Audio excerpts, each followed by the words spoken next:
Hello, I'm Ania Redzewska. I hope that I will honorably replace Elin Hamso, who has been conducting you and who was your online guide for those 2 last days. Now he's on the way to Luxembourg, but I'm with 2 other brilliant gentlemen that actually have just finished a session.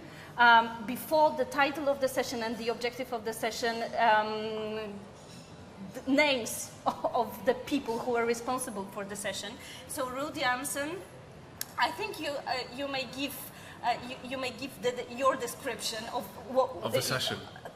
First of all, of what you are doing, because what I noted is that you want to be called digital strategist and nomad, which is very interesting in context of social media, but maybe we will just stick to this. And Andreas Diesenreiter, who is creative director at European Society of Radiology. Good afternoon. And as I said, we've just left the session that these 2 brilliant gentlemen organized.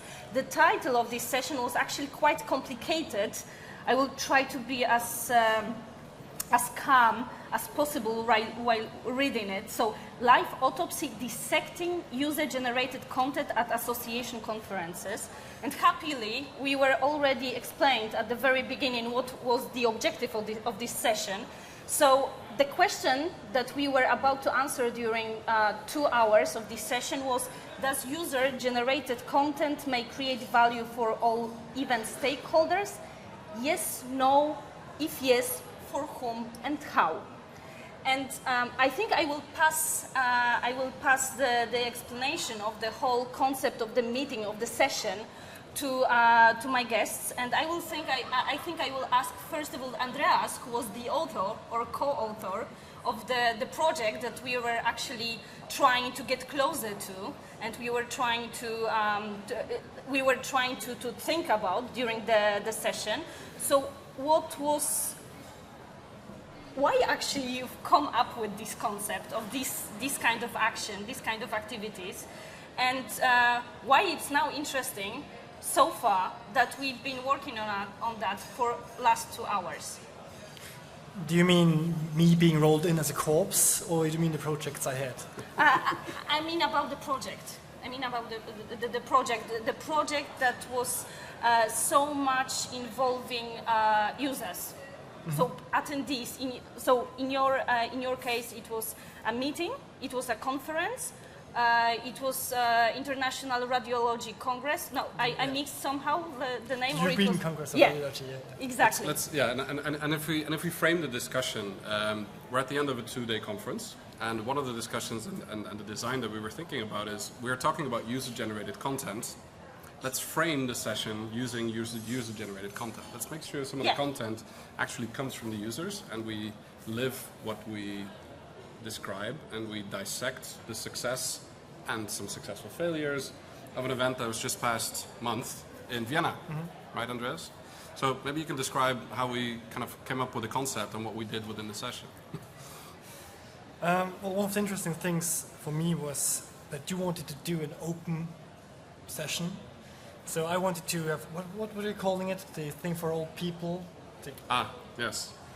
When you have a hard time walking, PowerPoint is very often like a support system for speakers to hang on to. And I wanted to have like a PowerPoint presentation where I can hang on, presenting all my projects, but Ruud convinced me about doing the whole session, well... More interactive. Yeah, more interactive. So we just chose like 7 projects I thought that are interesting for the others to see. Some of them worked very well, some of them who, well, didn't work out. To have like a mixture of projects. And then we posted them and asked people which projects they want to see and learn more about. We did that with pictures. Maybe I show some of them. Yeah. So it was pin to win. So generally, all of those projects were social or social media actions around the Congress. It's European Radiology Congress. More or less, yeah. Okay, so because I was one of the attendees, so I may also see it from attendee perspective. So we've seen all of those pictures. We were about to choose them, what we want to talk about, what was interesting for us, and actually you invited us to talk over those projects why they were successful or not, why, and what was the most what was interesting for us, and what we can implement in our actions. Correct. So why actually have you chosen this kind of format to talk over this kind of project? I mean, there is some link. I have between to the format and admit content. that when we would have done it with PowerPoints, I wouldn't have found out that this is what people interested the most, because I would have thought that, well, probably he would have won, but, well, it seems that the word game is enough to get people's attention. Because it's about the gaining. Yeah. And the winning. Yes. People want to win. Yes, probably. So just to kind of frame it, what we did is we replicated literally something that people recognize. And this was user-generated content from another conference where some good colleagues of mine, Erik de Groot, designed a session where we dissected the meeting owner. And this kind of inspired when we're talking about a medical conference, how do we dissect the user-generated content at an event that was just held, and how do you determine whether it delivered value for the stakeholder, yes or no, right? And what do scientists do? They make a hypothesis and they prove it, whether it's right or wrong. Yeah. So we took the scientific approach to seeing whether something that's very crowd-owned, right? People create their own user-generated content with videos and photos and all sorts of things. And Actually, you use this radiological Yes. attitude. yes. You And so, just want to try so we go into the mode of what is commonplace of care for the audience here, and because people in the associations world that is the audience here very often have to do with academic environments.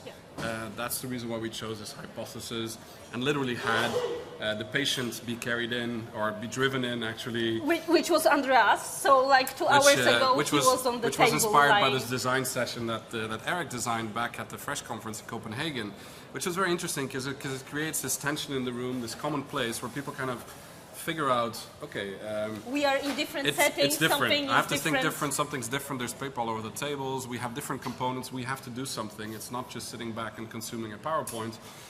This is the last session, right? We were standing between the beautiful ocean in the back here and the actual content delivery. and right? try to grab the attention. And I think out this of is promotion. exactly what we did. We said Yeah. apply the live autopsy principle to this concept. People chose which projects they wanted to do. So these were put on the table of the dissection. And they chose which ones they thought were the most important ones, just by looking at a picture. Right? That's all So they it was saw. another element of user-generated content. Absolutely. This was Which our had, input. which had a different outcome from Andreas' expectation, maybe. And I think this is Completely. typically what you experience, I think, when you allow others to give components of the decision, right, on the direction, then you can physically, from that component, you can create the program and change the program as you go along. Throughout, Yes. throughout the And we started 10 minutes early. My mistake. I thought we had to start at... and then we did a quick rewind because this is a linear process in this meeting. What we did is we mapped out on a timeline. On one wall, we put up the timeline of 3 years with months. And as we went through the cases, we were talking about and taking notes on Post-its and pasting, when did you take the decision, when did the idea come up, how did it materialize, and kind of dissect every component in that way, which would be an analytical state of mind, right? And Benita Lips, who was our chair for the session, pointed out that this is the type of qualitative research that we were conducting on this particular event with some of the creators on the inside and some of the people on the outside that observe it and then come up with new ideas and convert it to ideas for yourself. Yeah. And then at the end we did a lineup, whether we agreed or disagreed with the hypothesis, and then interviewed the people that were standing on one extreme and the other extreme to see what the learnings were. So I will ask you already what were Yes. the results, as I wasn't there. So it will be a video has just been posted on Twitter. So if you look at the Twitter hashtag ACIE13, you will see some of the commentaries of people that were just there. Okay. And it's fascinating. I think when the definition of has a scientific approach, in this case, the word "all" was our struggling point, and that's the reason why we put it in. User-generated content creates value for all stakeholders, right? And we emphasize the word "all." That is not something you can prove absolutely just from 70 minutes of interactive discussions and very with even the most professional people possible to find at one place. and in practice the whole exercise is done to get people to think and empathize with the situation and think about this problem from their own perspective. Another ingredient we drew into this was we had so much content, sometimes you need to think about something completely different. And we brought in some chocolates from various places in the world, and little papers were put into Matryoshka dolls, and all these different components had a way of distracting people to think about something completely different. It's a palate cleanser to cleanse your mind and literally think about something different so you're ready and receptive for the next piece of content. So you wanted to feed us, but happily not with sugar. So our attention, our span attention was still There's a little with bit you. of sugar, but most of it is Just origin chocolate with cocoa on the inside. And it's yes. pure. It's very pure. This is a product only chocolatiers can procure and buy. It's still a very rough product, and that's exactly what we're doing. We're analyzing rough content. Yeah. Yet people, chocolate is usually a food group for most people. It's also something that usually in large groups of people, there's very few that dislike chocolate. You were asking before, why not mint or a drink or something different? Because it's hard to find a product that everybody really likes and is looking forward to the next one. Chocolate does the trick every time. Yes, yes. Can we please have milk chocolate next time? More chocolate. Milk. Milk chocolate, yes. So the other component was people have different preferences in chocolates. And then you demonstrate the fact that tastes are not the same, right? You may like this chocolate, somebody else may like that one. So you cannot talk about all. You may talk about minority, majority, but you cannot satisfy everybody. Yes. If you blend all the tastes together, you get something reasonably mediocre. What you have to do is try and test extremities, right? You try things that are, that some may like, others may dislike, but that's the way things go. How did you find, actually it's a bit far question, but did you find us distracted by the chocolate? I mean, from You your were a point participant, let us ask you. I was searching for a second bottom, and I was like even asking, okay, why are we actually eating this chocolate? And I was like, okay, what's the context between Austria, Vienna, and chocolate? I was missing Mozart balls, but so now I'm happy that you revealed it. I don't know, maybe you left it for our thinking afterwards. I think a good story always leaves you thinking, right? If you resolve all the problems at the end or halfway, Too obvious. then it may too become easy. too obvious. Yes. The imagination needs something to bring along. The other thing we ran into was maybe interesting was we asked for permission to extend with another 10 minutes. And then you said, no, And cannot be. And now I actually ask whether we can stay a bit longer, just a little bit. Okay, so because I would like to wrap up actually what we have been doing for the last 2 days, and I think you are one of the most appropriate people to talk about it, because very hybrid events and this content not only consumed by attendees, but also generated by attendees, and searching for their feedback before, after, throughout the conference actually is highlighted more and more, because people see that actually you cannot create something for people without them. Yes. So my question is, what are your thoughts? In which direction is it going? In which setting you think that we may meet next year at Association Congress? Is it some? Yeah, Is it, I'm going to do the following. It's maybe not fair, but I'm going to bounce the ball through to Andreas, who's visited this conference for the first time. Thank you. And, Thank you. So I'm going to put him on the spot briefly, because I think getting the fresh perspective of somebody that is in an association environment, in a specific creative role. And not in event environment, or not directly event, throughout the association. Correct. Yeah. How do you perceive this event, and what's the direction that you see going? What's its relevance to So you? if the question is what I think how the event will change for next year, I probably have sad news, because my opinion is that it probably will be nearly the same, because especially in social media, I mean that's something that's going on now for several years now, Yeah. and it's evolving very slowly from my perspective. It's a slow, organic growth. Too or change. slow, not slow enough, or it's just statement. It's slow. It has two ways of going. On the one side, it's moving very quickly. I mean, it's how it's developing Like, for example, if it was just Facebook and the features Facebook integrates constantly and the redesigns Facebook has. So that's moving very quickly. But on the other side, we have this very slow pace in the conference and congress business and the adaptation of users. So there's a very different speeds. And we have to manage to kind of digest them at once and mix them and have the best product possible at the time given. And when the slower group is catching up, the other one is already far away, and then we still have to again refigure what to use for the slower group again. So that's complicated. Something to be looking forward to. And with this statement, we are going to say goodbye. Thank you for being with us. Unfortunately, and we can have some chocolates, and we do apologize we if you're share just with looking you at us from the virtually outside. from Costa Rica, Peru, and Uganda. Yes. And yes. So thank you for being with us on behalf of Ellen and on behalf of me. See you next year.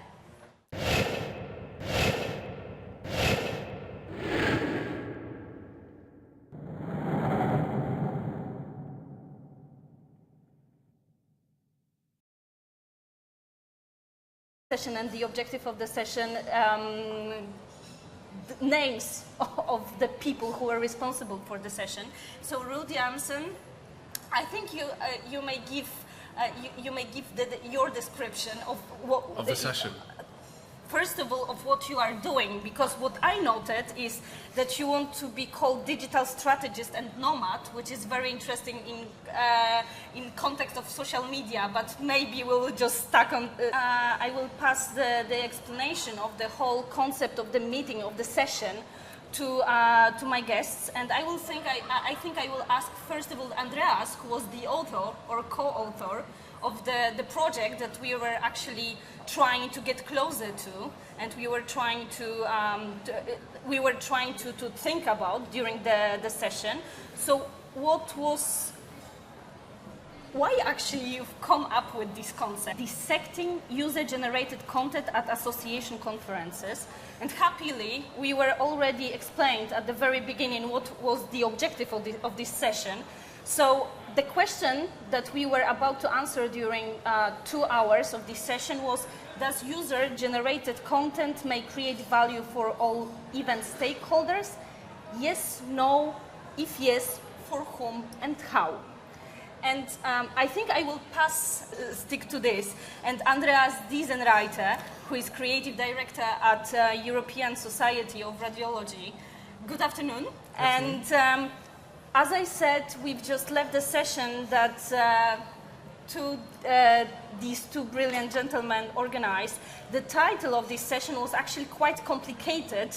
I will try to be as calm as possible while reading it. So, Live Autopsy.